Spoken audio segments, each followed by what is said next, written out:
boîteaculture.com.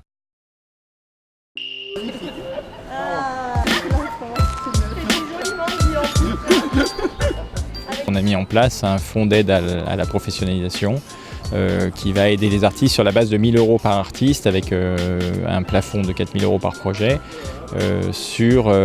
avec comme condition que ce soit d'une part des créations et d'autre part que les compagnies s'engagent à appliquer effectivement le droit du travail. Prendre un risque quand on est producteur, ça fait partie du métier de producteur. Ce qui est plus compliqué, c'est qu'on s'aperçoit que même si les spectacles fonctionnent et réussissent, ils n'arrivent pas à payer les artistes. C'est ça qui est problématique.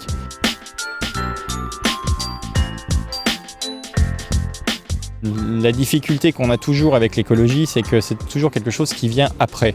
On fait les choses et puis après on se pose des questions écologiques. Alors qu'en fait, la difficulté de l'écologie, c'est que c'est souvent elle qui devrait venir avant parce qu'elle impacte nos modes de fonctionnement et nos manières de travailler. On a un tellement grand nombre d'affiches qu'on a un gaspillage absolument délirant de ça. Et donc, une des réponses qu'on a apportées à ça, c'est de prendre en charge l'impression des affiches, ce qui nous permet, nous, de travailler avec des filières qu'on connaît et qui sont des filières totalement écologiques, sur les encres, sur les papiers, sur le transport des papiers, sur la traçabilité de la fourniture des papiers, pour éviter qu'on ait des papiers qui traversent toute l'Europe pour venir chez nous. On travaille avec des imprimeurs locaux, le fait que ce soit nous qui centralisions l'impression des affiches, en tout cas pour ceux qui le veulent, ça leur évite eux de les transporter. Enfin bon, voilà, ça c'est une action concrète qui en plus a une autre vertu, c'est qu'elle permet aux compagnies de faire une économie importante. Après, la réflexion écologique, elle va vraiment plus loin que ça, mais c'est pas une réflexion qu'on peut avoir tout seul. On peut pas l'avoir sans les pouvoirs publics, parce que les questions de transport, les questions de stationnement, les questions de flux de public, les questions, tout ça, c'est des questions sur lesquelles nous ne sommes pas compétents. Le magnifique travail qu'avait fait Greg Germain, c'est qu'il a réussi à créer une marque du off. Enfin vraiment, ces deux lettres, enfin ces trois lettres avec ce double F dans cette graphique-là est maintenant très identifié. On s'est donc dit que c'était pas la peine de continuer ça puisque ça existait déjà.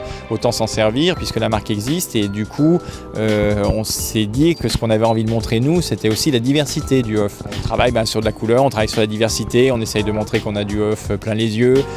Voilà, on essaye de montrer que ça touche tout le monde, toute tranche de public et c'est une réalité. On s'aperçoit que il y a plein de gens qui ont des préjugés sur le festival off d'Avignon en disant, notamment sur les jeunes qui disent c'est le festival de mes parents, c'est désuet, je vais pas là-bas.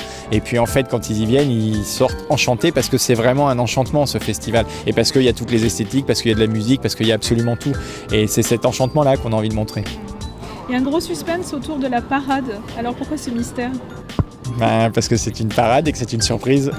Alors si on vous donne votre cadeau d'anniversaire 6 mois avant, ça va pas vous plaire. boîteaculture.com